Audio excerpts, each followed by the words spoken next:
Hi guys, it's me, Radiger, author of every SCP except the one in this video. Welcome back to another episode of SCP Analysis, a very nerdy and boring show where I, creator of the SCP Wiki, don't fact check that, analyze how an SCP works as a piece of writing, instead of just telling you what happens. As my subscribers already know because I tell them in advance, today we're covering SCP-6502 Harwick Cemetery by Big Sloth on My Face, author of SCP-9997 Shattered Land National Park. SCP-6502 is the story of an anomalous cemetery that keeps people alive indefinitely, provided they were buried under its soil alive. The Foundation has been using this cemetery to preserve people who are valuable to them, from people of interest to its own staff members. But this eternal life only applies to those buried in coffins, and it doesn't stop the decomposition process. When Dr. Ava Bradley, an expert containment specialist, contracts an eventually fatal infohazardous infection, she is interred in the cemetery still alive, and spends the remainder of the article begging for release as her body and mind deteriorate. Let's take this thing apart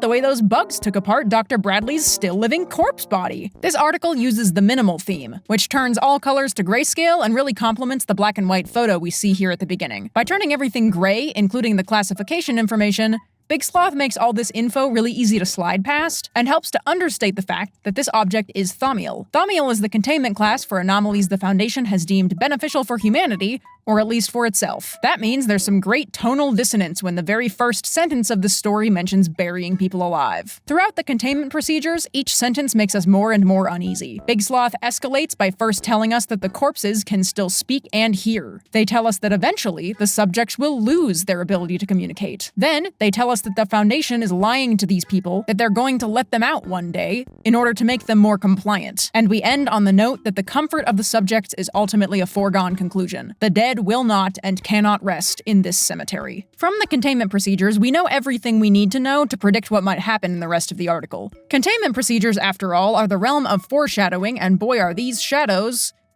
Ford. This is an extension of the classic fear of being buried alive, but a version where there is no sweet release of death. No moment where you can cease to be buried alive and become buried dead. In this nightmare, you're just buried alive forever. And if SCP authors love one thing, it's immortality as the worst thing that can possibly happen. From this setup, our curiosity is piqued, and we want more of this. It's a horror article, it's easy to tell from the top, and we want more gory details. It's one of those articles that gives you a premise and then delivers on it. The description gives us some more of these details. It confirms our suspicion that people still decompose and expounds on the rules of how the anomaly works. No cheesing it, you can't build an immortal site underneath. You can't sit someone in a mausoleum. They have to be underground. They have to be in a coffin. In the last paragraph, we find out what the Foundation is using it for. It's a prison, the punishment of those who committed the crime of being too valuable and too mortal. The discovery section gives us a little flavor background about a classic and historically informed living burial story, someone medically unqualified burying people alive by accident under the belief that they were dead. And now it's time for the gory details. The next section is a sample case, a look at one instance of an interred Foundation doctor. The reason for her burial is because her death would violate containment procedures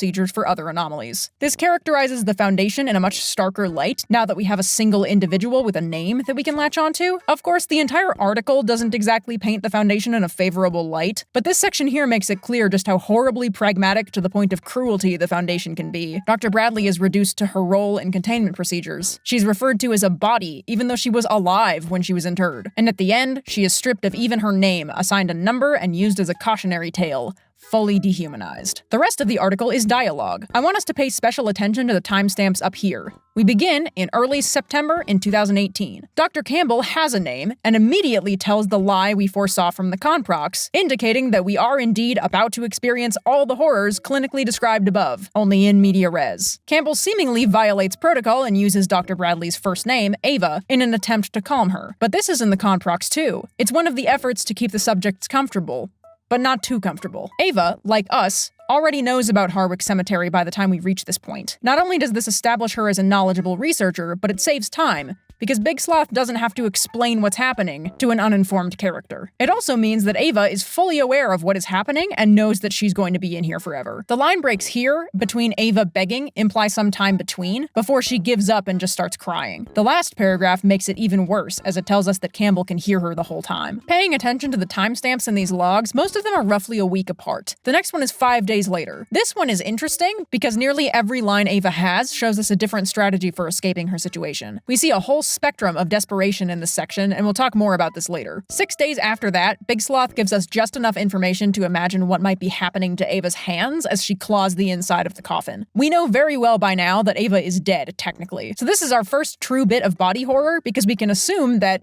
judging by the fact that she's an 18-day-old corpse and how she stops scratching, that her hands may have rotted off at the wrists. A good example of the horror being left up to the audience's imagination. Another 8 days after that, we get a classic wiki trope: character losing their mind expounds about their life to fill the silence. It's an old standby. It makes characters in this sterile storytelling environment feel more like real people. It's one of those things where once you notice people doing it, you see it everywhere, but I'm not complaining. In this article, it's a good way to show time passing without every log feeling the same. Every single clip can't be just Ava begging. There has to be something to break it up and keep it interesting. We get this story about Ava's childhood, buttoned with this very alienating line that reminds us that she's no longer a human being, but a corpse, when she says she doesn't remember what breathing feels like. This is a huge jump in time. We go from September all the way to February. Robert is back again, but not to help Ava, only to extract information from her about one of her other projects. Ava is clearly unwinding, addressing Robert instead as her dead husband David, and only capable of talking about the horror and confusion of her circumstance. The Foundation withdraws Dr. Campbell until a more lucid moment, which we know is never coming, because of course it isn't. I like this scene because it also calls into question why the Foundation is doing this in the first place. Why imprison your own staff in this hell if they're not even going to be able to communicate after a year anyway? It shows the Foundation valuing its own systems and protocols way more than its actual people. The final log is short and horribly effective. 3 more months have passed. The coffin collapses, and Ava reacts to this with one word: bugs. And oh my god, ew!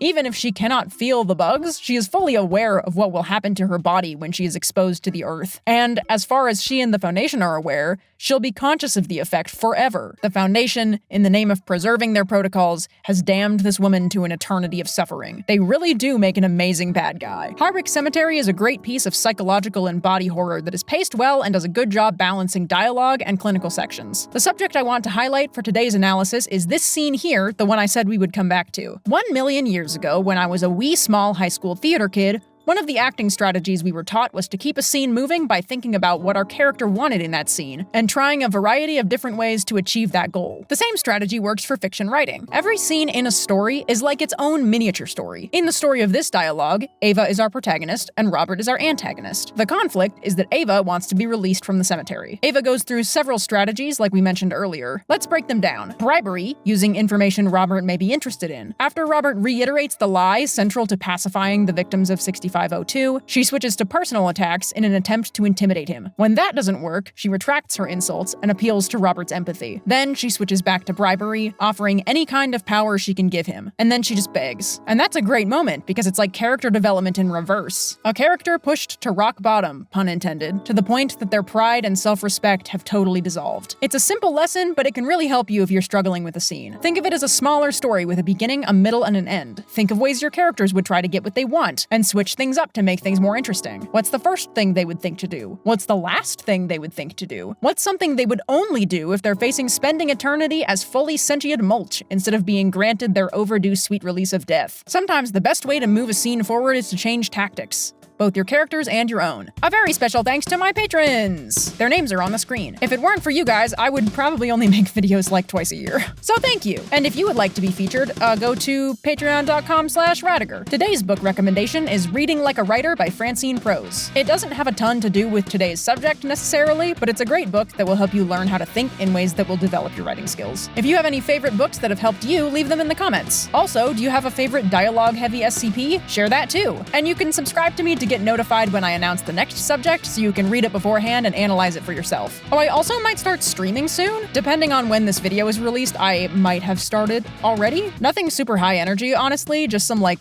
kind of chill co-working stuff. So if you have work to do, like I do, and want some atmosphere to help you focus, check out twitch.tv/Radiger. My working schedule right now is Mondays at 5 p.m. Eastern, but that might change. I don't really know. I'm just trying it out for a while and seeing how I like it. Also, listen to my podcasts. Okay, bye.